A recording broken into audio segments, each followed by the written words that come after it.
El Instituto Interamericano de Capacitación y Desarrollo, INTERCADE, les da la bienvenida a este curso internacional especializado en minería, modalidad virtual. La conferencia estará a cargo del consultor INTERCADE, especialista en el tema con experiencia en el campo minero. Los archivos adjuntos, anexos, preguntas y respuestas serán expuestos a través de nuestra aula virtual. Las consultas y soporte las podrá hacer a través del email tutorweb@intercade.org. Damos paso así al consultor INTERCADE para el desarrollo de esta conferencia virtual.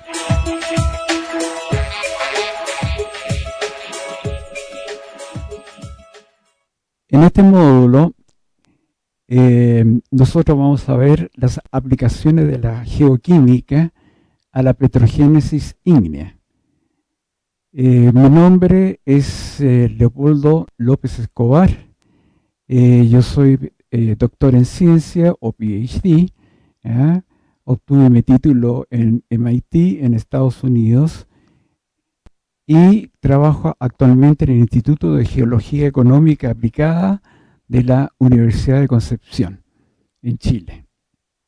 En el capítulo primero que vamos a analizar, el primero es objetivo de la geoquímica magmática. Lo segundo es mapeo geológico. Lo tercero, parámetros geoquímicos. Cuarto, ambientes geológicos y ciclo geoquímico. Y en quinto lugar vamos a ver los ambientes tectónicos magmáticos en el Océano Pacífico y en el margen circumpacífico. La geoquímica magmática tiene dos objetivos principales. Uno es obtener en forma plenamente sistemáticas datos geoquímicos relativos a un determinado sistema ígneo, sea el volcánico o plutónico.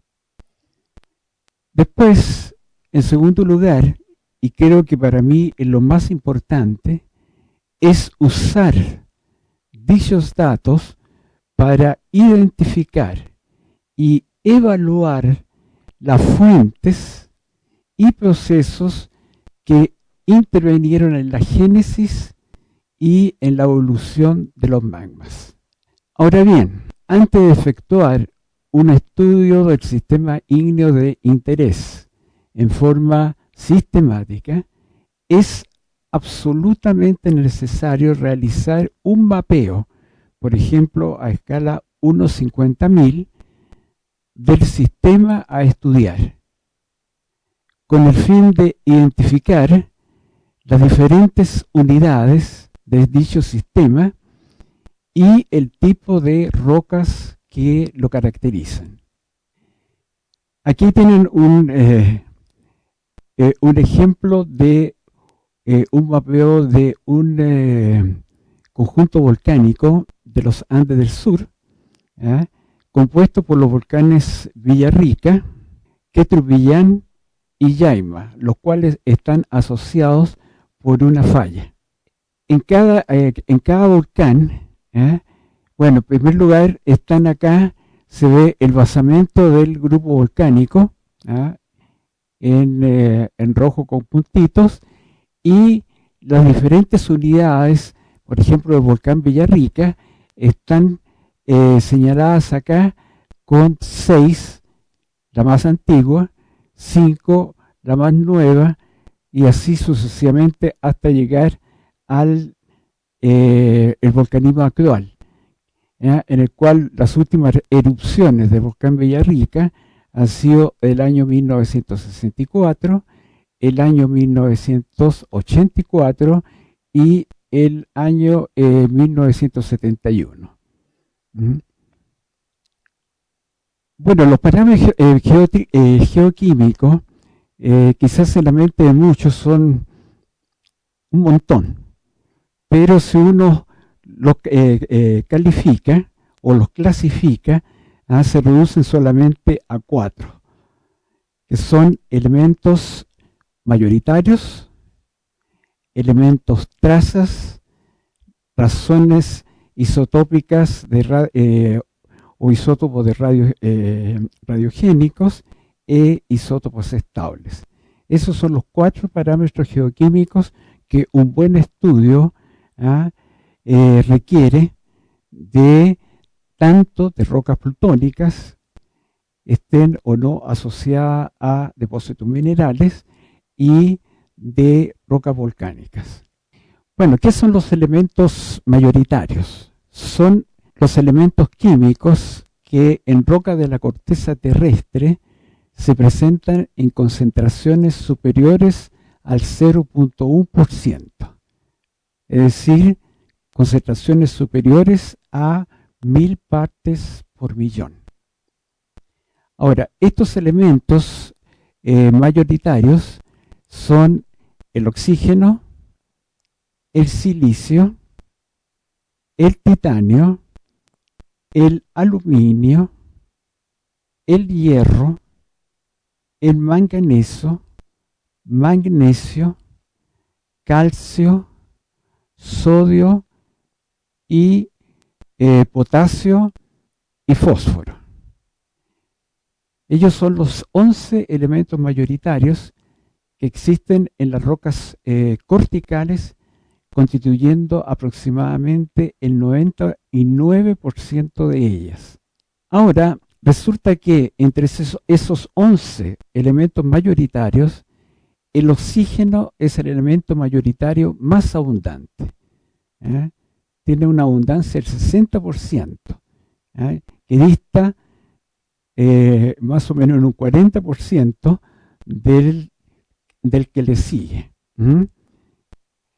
Ahora, dado esta condición, más el hecho que el oxígeno es capaz de combinarse con todos los elementos mayoritarios, la concentración de estos elementos mayoritarios se expresa en porcentaje en peso de óxido.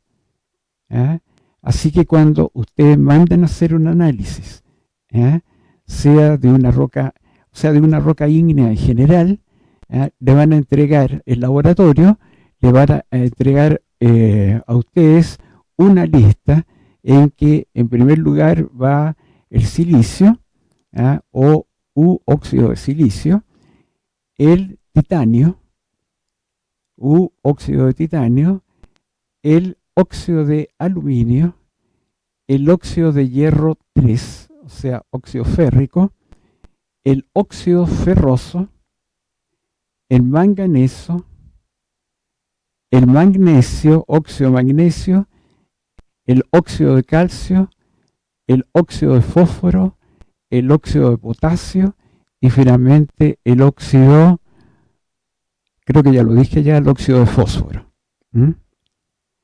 A estos 11 o 10 óxidos hay que agregar también los volátiles.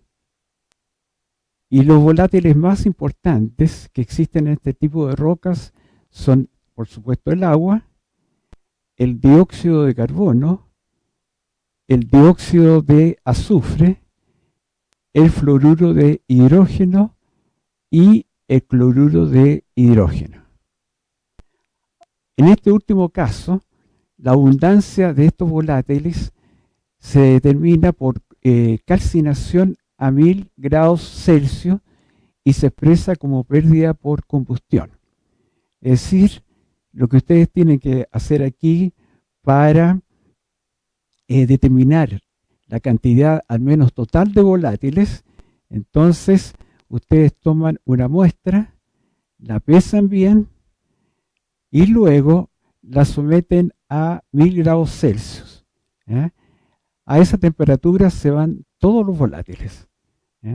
Luego ustedes dejan enfriar la muestra y en un contenedor adecuado, y luego que está la muestra totalmente fría, entonces la vuelven a pesar de nuevo. Y la diferencia entre el primer peso y el segundo peso es la pérdida que se produjo por combustión de la muestra. ¿Mm? Bien, veamos qué son elementos trazas ahora. Son elementos que están presentes en concentraciones inferiores al 0,1%. Es decir, en concentraciones inferiores a 1000 partes por millón. Ahora, dependiendo de su concentración, algunos elementos se comportan como, algunos de los elementos trazas se comportan como elementos mayoritarios en algunos tipos de minerales y como trazas en otros. Por ejemplo, el potasio se comporta como elementos mayoritarios en algunos minerales presentes en rocas silíceas, donde su concentración puede alcanzar hasta el 4% y forma parte de la estructura de ciertos minerales, como la ortoclasa, cuya fórmula está allí, y la biotita. En cambio, en rocas basálticas, o sea, en el lado contrario, se comportan como elementos trazas, pues se encuentran en concentraciones inferiores al 0,1% y no existen fases que contengan a dicho elemento, en el caso que estamos hablando al potasio. Bueno, aquí tienen un sistema periódico que les voy a mostrar en más de alguna ocasión, en que aparecen todos los elementos existentes en la corteza terrestre, con excepción de los elementos transuránicos. Todos estos elementos que están acá abajo, después del uranio, son los elementos transuránicos que fueron fabricados por mano del hombre, por síntesis nuclear en algunos de ellos en la comunidad o sea, en la Universidad de Berkeley. Por eso algunos tienen el nombre de la Universidad Berkeley, por ejemplo, este que está aquí, California, en honor a California, que se Fermio en lugar a Fermi, Mendelevio en honor a Mendeleev, Novelio en honor al premio Nobel o a los premios Nobel, el Laurencio, que es el último, y tienen el Neptunio, Plutonio y Americio. Neptunio en honor del planeta Neptuno, el Plutonio en honor del planeta Plutón, Americio en honor de América, y no me acuerdo muy bien en honor de quién fue. Bueno, estos son son elementos que no existen en roca de la corteza terrestre. Y dentro de los elementos normales, llamémosle así, hay dos elementos que tampoco existen en roca de la corteza terrestre. Y en general en roca del manto ni en rocas ligadas a meteoritos. Y estos son el tecnecio y el promecio. Así que con esos dos nos vamos a lidiar a lo largo de este curso. Ahora, todos los elementos que están a la derecha de esta línea que está acá son elementos no metálicos. Y todos estos elementos que están a la izquierda, que es la mayoría, son los elementos metálicos. Y ahora nos tocan los isótopos, sean radiogénicos en un caso o estables en el otro. Ahora, ¿qué son los isótopos? En general, son átomos de un mismo elemento. Y por ser átomos de un mismo elemento, tienen el mismo número atómico, es decir, el mismo número de protones en su núcleo, ¿ya? Pero presentan diferentes números másicos, es decir, presentan diferentes números de neutrones. Ahora se llama número máximo porque la masa relativa del protón es exactamente igual a la del neutrón y ambos a su vez son iguales a 1. Bueno, aquí les presento un caso, el más simple de todos, de la serie de elementos isotópicos que existen en la naturaleza. Es el caso del hidrógeno. Si ustedes ven, el número atómico se coloca en la parte inferior y los 3 isótopos que tienen ustedes ahí, todos obviamente por pertenecer al hidrógeno tienen número atómico igual a 1. Y número máximo, número másico, por ejemplo, el primer isótopo tiene número másico 1, es decir, contiene solamente un protón. El segundo tiene número másico 2, es decir, comprende un protón y un neutrón. Y el tercero, llamado tritio, el segundo se llamaba deuterio, también tiene ese nombre. El tritio se caracteriza porque tiene un número másico 3, es decir, tiene un neutrón, un protón y 2 neutrones. Y la suma de los 2 neutrones más el protón le da el número 3 que está ahí. Bueno, ¿y qué son isótopos radiogénicos ahora?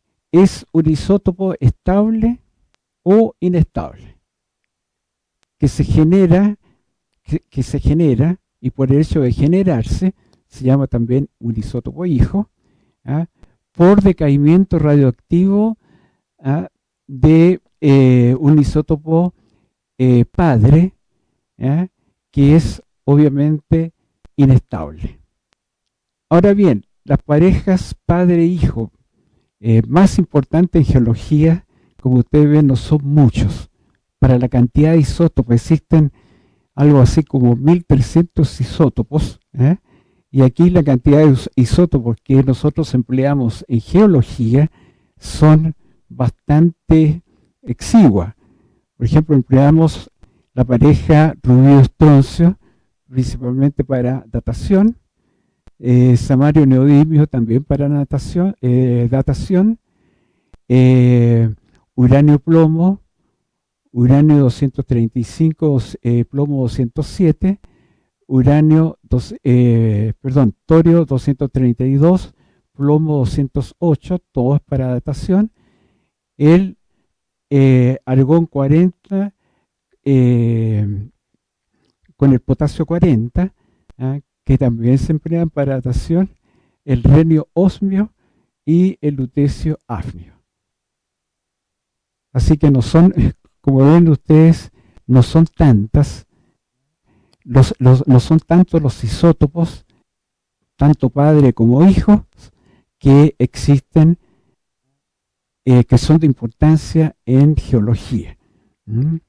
Así que eso es para que no pensemos que nos vamos a complicar la vida innecesariamente. Bueno, ¿qué son isótopos estables ahora? Son aquellos que no decaen radioactivamente. Y lo más importante en geología son los isótopos de los elementos hidrógeno, carbono, oxígeno y azufre.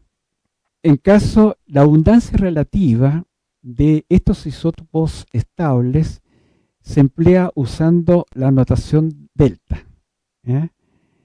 Por ejemplo, la abundancia relativa del oxígeno 18 está dada por la siguiente ecuación.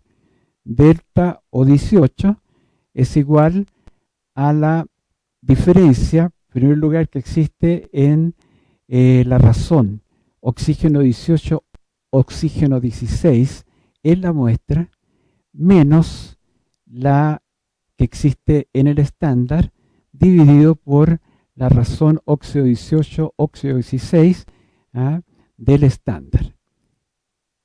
Y al hacer la ecuación, entonces les queda esa ecuación que está ahí. Es decir, el 18-16 dividido por 18-16 en la muestra, y el 18 oxígeno 18, oxígeno 16 en el estándar, dividido por el oxígeno 18, oxígeno 16 en la muestra, entonces le da 1. Ahora, el factor 10 elevado a 3 es simplemente un factor de amplificación, porque si ustedes hacen la primera parte, entonces el número que les da es muy chico. Entonces, para amplificarlos se multiplica por 10 elevado a 3. Bueno, en buenas cuentas, el delta oxígeno 18 mide la extensión en que la razón isotópica oxígeno 18, oxígeno 16 de una muestra difiere de la razón 18, oxígeno 18, oxígeno 16 presentada por un estándar, y este estándar es generalmente el agua de mar ideal, es decir, el agua de mar totalmente pura, con las sales que le son propias.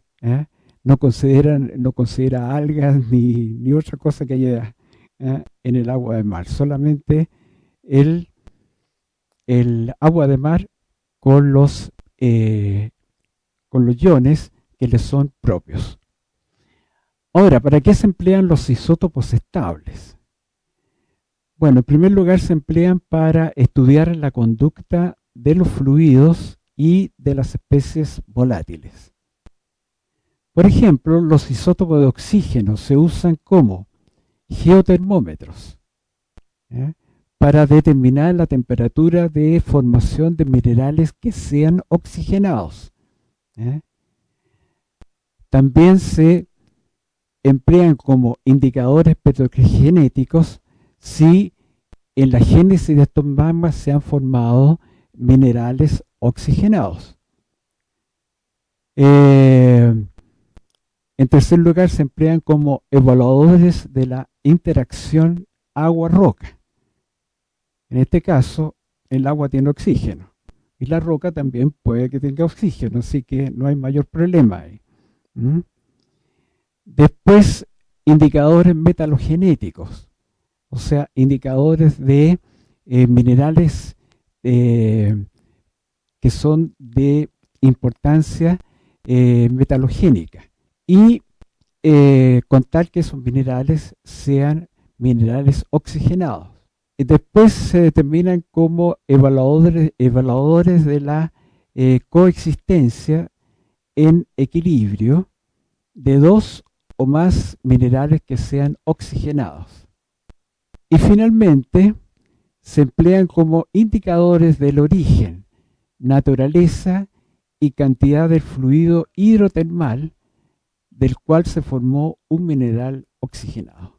Bien, después de haber dado este preámbulo, entonces vamos a pasar a estudiar y a definir los diferentes ambientes geológicos que existen, al menos los más importantes, y el ciclo geoquímico. Bueno, los ambientes geológicos más importantes son dos. Uno es el ambiente primario o endógeno, y el otro es el ambiente secundario o exógeno.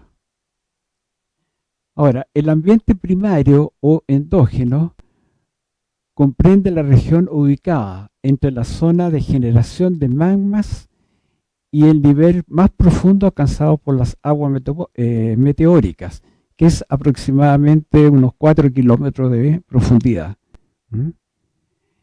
Ahora, este ambiente es un ambiente predominantemente reductor. Es decir, su fugacidad de oxígeno es baja. Y se caracteriza también por presentar una presión y temperatura alta.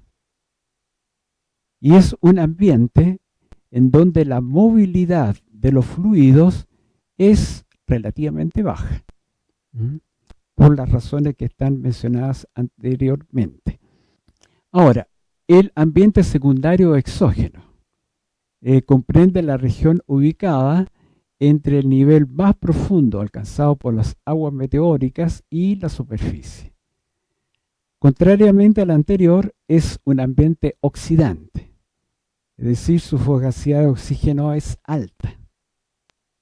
Se caracteriza también por presentar una baja presión y baja temperatura. Y es un ambiente en que la movilidad de los fluidos es relativamente alta.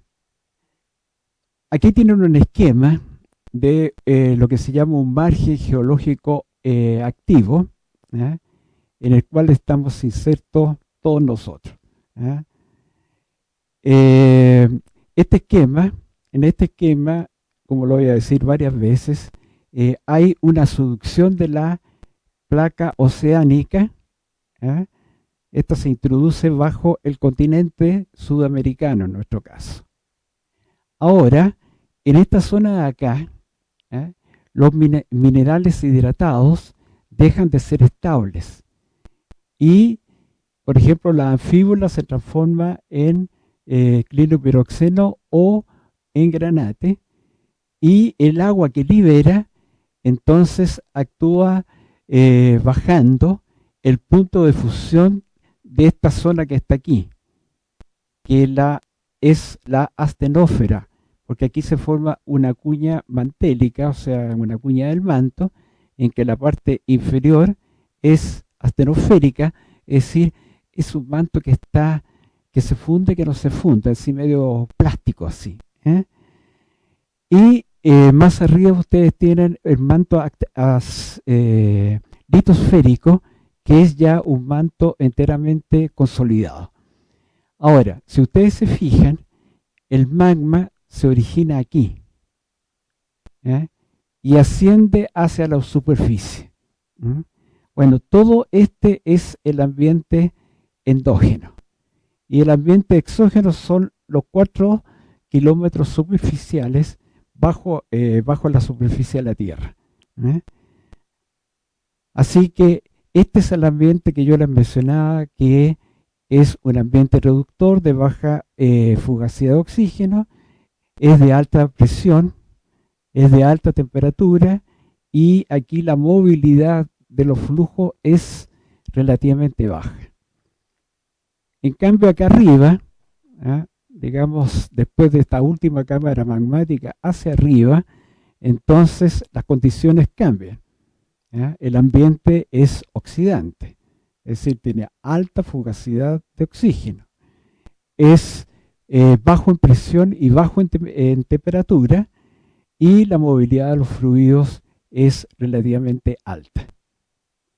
Ahora, si ustedes se fijan, los magmas se generan acá, o sea, aquí, y suben, ascienden hacia la superficie en forma de lo que se llama plumas, y algunas de ellas se acumulan en cámaras magmáticas. Por ejemplo, aquí tienen una cámara magmática, aquí tienen otra cámara magmática, y de aquí el magma o solidifica enteramente aquí, o bien asciende transformándose en roca plutónica, o bien asciende hacia la superficie formando rocas volcánicas. Bueno, y el ciclo geoquímico, ¿qué es lo que hace? Relaciona este ciclo los ambientes endógenos y exógenos.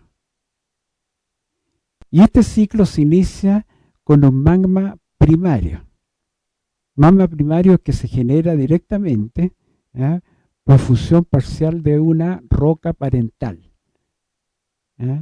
que se denomina esa roca parental fuente magmática. Ahora, este esquemita se los voy a mostrar varias veces porque lo vamos a ir estudiando por parte, pero aquí tienen la roca parental o la fuente del magma. Aquí tienen el primer magma que se les formó, ¿eh? Que es el magma primario, y este magma primario entonces asciende hacia la superficie para transformarse en una roca ígnea que puede ser volcánica, si alcanza la superficie, o plutónica si se consolida bajo la superficie. Ahora, para que este magma primario, durante la trayectoria del magma primario entre este punto y la roca ígnea, entonces hay varios procesos que alteran la composición primitiva del magma. Por ejemplo, hay procesos de cristalización fraccionada, hay procesos de contaminación cortical, hay procesos de, a eso lo voy a nombrar más adelante, etcétera. Hay diferentes procesos, se lo voy a mostrar en otra diapositiva, que hacen cambiar la composición primaria o original que tenía el magma. Ahora, la composición química del magma primario entonces depende de al menos 3 factores. En primer lugar, de la composición química de la fuente, esto es, de la roca padre. Después, de los coeficientes de distribución sólido-líquido, que lo vamos a estudiar mucho más adelante, y que es simplemente la razón entre la concentración que un elemento tiene en la fase sólida versus la concentración que ese elemento tiene en la fase líquida, coexistiendo ambas fases, sólida y líquida, en equilibrio. Y también depende del tipo y grado de fusión. El tipo de fusión puede ser fusión con equilibrio total, fusión con equilibrio superficial, fusión fraccionada. Y el grado, bueno, depende del porcentaje de la fuente que se funde. Puede ser un 5%, un 10%, un 20%, un 30%. Generalmente más arriba no se funde. No hay grado de fusión terriblemente alto tampoco.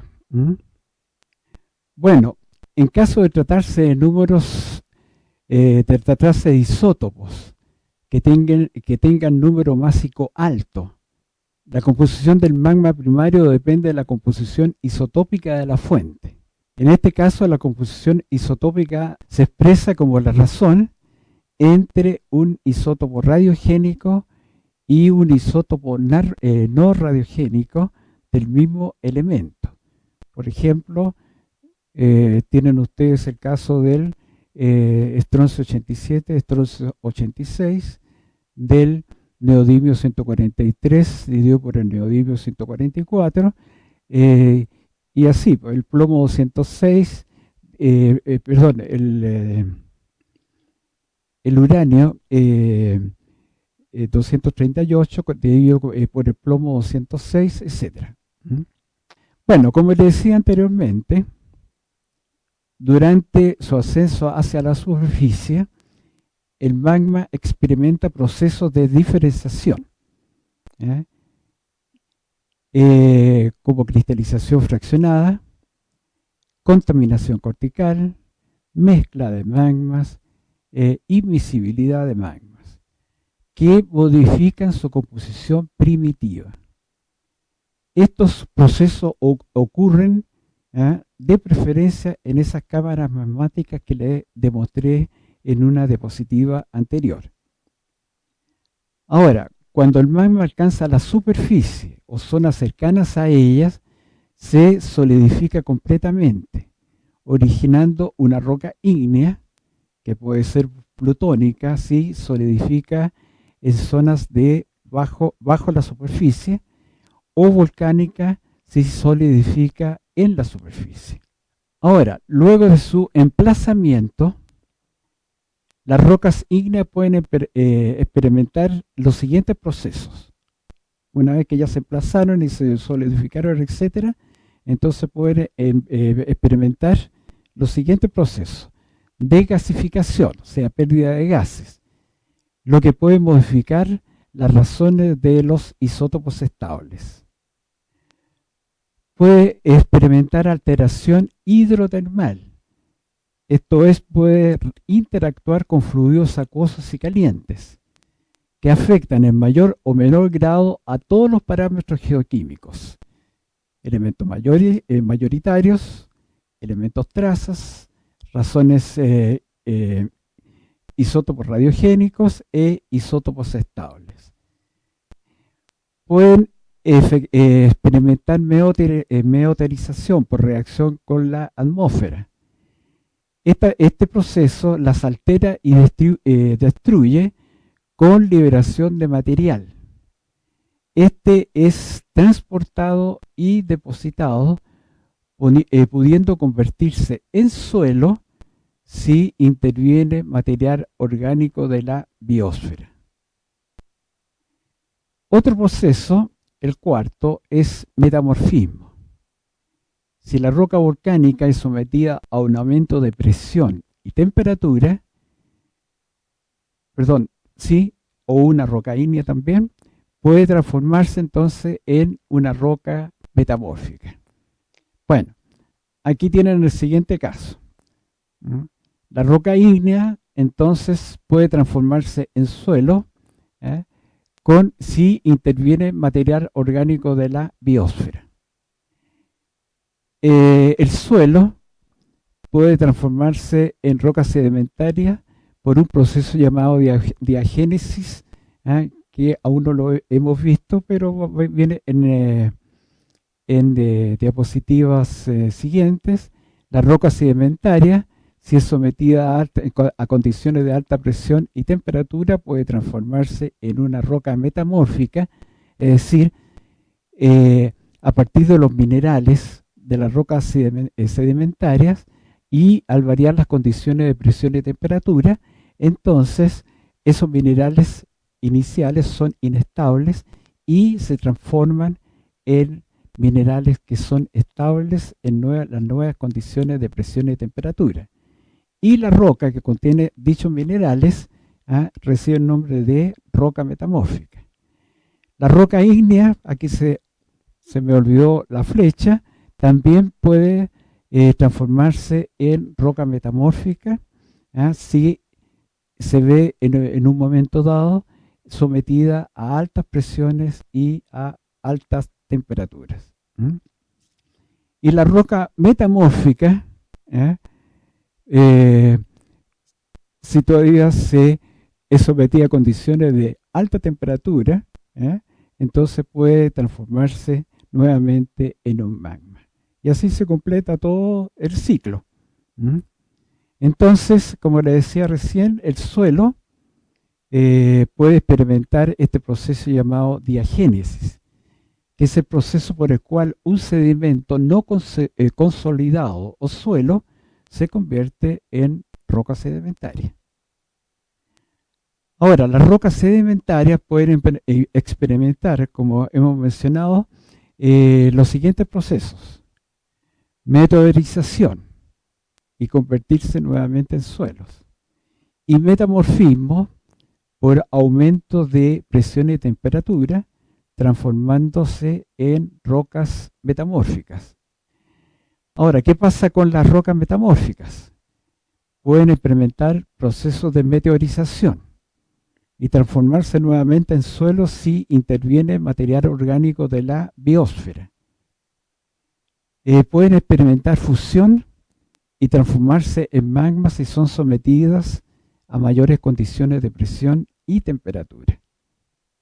Ahora, si nosotros tenemos en cuenta la segunda ley de la termodinámica, los minerales formados en un ambiente primario o endógeno son inestables en un ambiente secundario o exógeno. La meteorización permite que los elementos químicos contenidos en los minerales puedan liberarse y ser transformados y distribuidos. En ocasiones, esta redistribución origina un yacimiento mineral. Bueno, visto todo el significado y todo lo que abarca el ciclo geoquímico, entonces, y ya que estamos viviendo, tanto en Perú como en Chile, ¿eh? y otros países, en un margen continental activo que pertenece al ciclo pacífico, entonces vamos a estudiar los ambientes tectónicos magmáticos que existen en el Océano Pacífico y en el margen circunpacífico. Aquí tienen un esquema de la cuenca del Pacífico y aquí tienen los magmas. Bueno, aquí estos representan ¿cómo se llama? Los sismos que existen en todo este margen, sismos que están asociados a no solamente a terremotos, sino a erupciones volcánicas, etc. Después tienen aquí tienen una dorsal oceánica, que es la que nos interesa a nosotros. Aquí también tiene que la dorsal del Pacífico. Aquí tienen la dorsal de Chile, que intercepta al continente sudamericano. Aquí tienen la dorsal de Cocos, que también intercepta al continente sudamericano. Y así sucesivamente.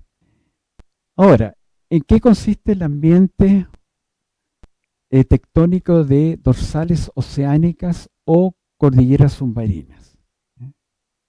Como la dorsal del Pacífico o como la dorsal Chile-Perú. Bueno, en este ambiente tectónico es donde se genera el mayor volumen de material volcánico que existe en el Pacífico. En este ambiente, el magma llega directamente desde el manto asteroesférico, que es la fuente magmática principal, a la superficie, generando ahí corteza oceánica. Ahora, en pocos casos, como es el de Islandia, estas rocas alcanzan la superficie del océano, lo cual no sucede en el Océano Pacífico. Ahí tienen el caso de Islandia, que pertenece a la dorsal del Atlántico y que es la única dorsal que aflora en superficie. Y junto con ello les muestro la erupción del volcán Eyjafjallajökull, que tuvo lugar en Islandia, por supuesto, el 22 de marzo del año pasado, o sea, del 2010. Aquí hay un esquema de lo que sucede bajo una dorsal oceánica. El magma se origina acá, en esta parte que se llama astenósfera, sube hacia la superficie y aquí genera corteza oceánica. Pero si ustedes ven acá en el manto, existen celdas convectivas. Una que va en dirección de los punteros del reloj y otra que va en sentido contrario a los punteros del reloj. Aquí tienen la corteza superior, que es o externa, que es líquida, y la corteza interna, que es sólida. Bueno, sigamos adelante. Bueno, de acuerdo con estas celdas convectivas son las encargadas de mover parte de la corteza oceánica generada aquí hacia un lado, por ejemplo en este caso hacia el Pacífico, y otro caso hacia las islas que existen al este del Pacífico. Ahí tienen otra visión del ambiente tectónico de cordilleras submarinas. Aquí el magma, como les dije, se origina por fusión en la astenósfera, sube, puede que intercepte una cámara magmática acá, y de aquí asciende formando cordilleras. Ahora, estas cordilleras se separan aquí debido a las celdas convectivas, y las del lado de acá fluyen hacia la izquierda y las de acá fluyen hacia la derecha. Bueno, el segundo ambiente tectónico es el ambiente de interplacas o de puntos calientes, que en inglés hay mucha gente que de habla inglesa, incluso latinoamericano de habla inglesa, le llaman hot spots. Bueno, en este ambiente el magma se genera en el manto, pero a unos 2.900 kilómetros de profundidad. Esto es cercano a la interfase manto-núcleo y alcanza la superficie atravesando, bueno, la celda convectiva y solamente la corteza oceánica. Este es el volcanismo típico de Hawái y de las islas chilenas emplazadas en la placa de Nazca, Isla de Pascua, San Félix, San Ambrosio, Salas y Gómez y el archipiélago de Juan Fernández. Aquí tienen un esquema de dónde se forman y cómo ascienden los magmas de islas oceánicas. En primer lugar, se forman acá, a 2.900 kilómetros de profundidad. Esto es justo en la interfase núcleo-manto. Luego ascienden en forma de plumas hacia la superficie y aquí, a unos más o menos 120 kilómetros bajo la superficie, se acumulan en una cámara magmática. Luego, ahí en la cámara magmática hay procesos de cristalización fraccionada, pueden haber procesos de separación de magma, invisibilidad de magmas, etcétera, etcétera, que cambian la composición de este material primario que ha llegado a esta cámara magmática. Luego aquí tienen en este caso, tienen una segunda cámara magmática y de esa cámara magmática el magma llega a la superficie atravesando solamente corteza oceánica, que es esta que está acá. Y ahí forma toda su cadena de volcanes. Ahora, esto que ustedes ven acá es una típica erupción de Hawái. Ahora, ustedes se fijan ahí que los magmas son muy fluidos y fluyen realmente como ríos, pero las erupciones volcánicas o la intensidad de las erupciones volcánicas es baja. Ahora, ¿por qué estos magmas fluyen? Simplemente porque se forman a profundidades bastante grandes que tienen muy poco oxígeno. Entonces llegan a la superficie con muy poco oxígeno. Y las unidades tetraédricas de oxígeno no se unen entre sí formando quelatos, sino se mantienen separadas. Y eso hace que el magma tenga una fluidez bastante grande. En cambio, en los magmas nuestros, por ejemplo, en los magmas de los Andes del Sur, que son los que yo más he estudiado, entonces las unidades de sílice pueden formar quelatos.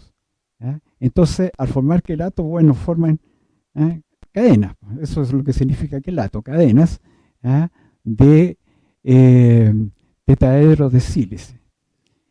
Y esos tetraedros de sílice se oponen a la fluidez. Así que esa es la razón por la cual los magmas de erupciones recientes del sur de Chile, los magmas simplemente van fluyendo lentamente a razón de unos cuantos metros por día y no pasan más allá. No es como en el caso de Hawái. Bueno, veamos ahora en qué consiste el ambiente tectónico de arcos de islas oceánicas, que no es el caso que conjuga con nosotros, que esto se produce generalmente en islas oceánicas que están al este del Pacífico, o sea, ya en las Filipinas, Nuevas Hébridas, Marianas. Bueno, en este ambiente, una placa oceánica antigua y densa subduce bajo otra placa oceánica. O sea, hay dos placas oceánicas que están interactuando entre sí, y que es esta última menos densa, por eso que flota. Ahora, entre ambas cortezas queda una cuña de manto, que es astenosférica en la parte inferior y litosférica en la parte superior. Ahora, es común en el Pacífico Occidental, como los arcos de las islas Filipinas, Nuevas Hébridas y Marianas. Y ahí que tienen un esquema de un arco de isla oceánico. ¿Cómo se formó? Se forma entonces por la subducción de esta placa oceánica densa, antigua, bajo esta placa que es más joven y menos densa, que también es oceánica. El magma, tal como lo expliqué anteriormente, se forma aquí en la astenósfera profunda, en esta parte astenoférica profunda, y asciende hacia la superficie, atravesando solamente esta otra corteza oceánica que está acá. Y esto que sucede aquí, sucede al lado, más allá, y forma toda una cadena de islas oceánicas. Y finalmente tenemos el ambiente tectónico de margen continental activo, que es el ambiente tectónico nuestro. En este ambiente, como ya lo vimos, una placa oceánica subduce bajo una placa continental, que en nuestro caso sería la placa oceánica de Sudamérica. Entre ambas placas queda una cuña de manto, que en su parte superior es litosférica y en su parte inferior es astenosférica. Y la fracción astenosférica es la fuente principal de los magmas. Y aquí vuelvo a repetir una diapositiva que señalé anteriormente. Entonces aquí tienen la corteza oceánica que subduce. Aquí los minerales hidratados dejan de ser estables y se transforman en otros minerales y liberan agua. Y esta agua actúa como baja el punto de fusión de esta parte de la astenósfera y genera magmas, los cuales suben hacia la superficie y pueden incluso acumularse aquí en la parte inferior de la corteza oceánica, como lo veremos más adelante en el último capítulo. Ahora, si ustedes comparan este esquema con un esquema que les mostré anteriormente relativo a las dorsales oceánicas e islas oceánicas, entonces ustedes van a ver que los magmas acá se originan máximo a 120 kilómetros de profundidad. Y desde ahí el magma primario asciende como plumas hasta que a esta altura, unos 80 kilómetros más o menos, se forma una cámara magmática. Ahora, esta cámara magmática no es necesaria que sea así, puede ser en forma de diques. Así que todo esto es una tremenda cámara magmática que hay ahí. Y de ahí entonces llega a la superficie formando, al igual que en casos anteriores, cadenas de volcanes, como el que existe en nuestro margen continental.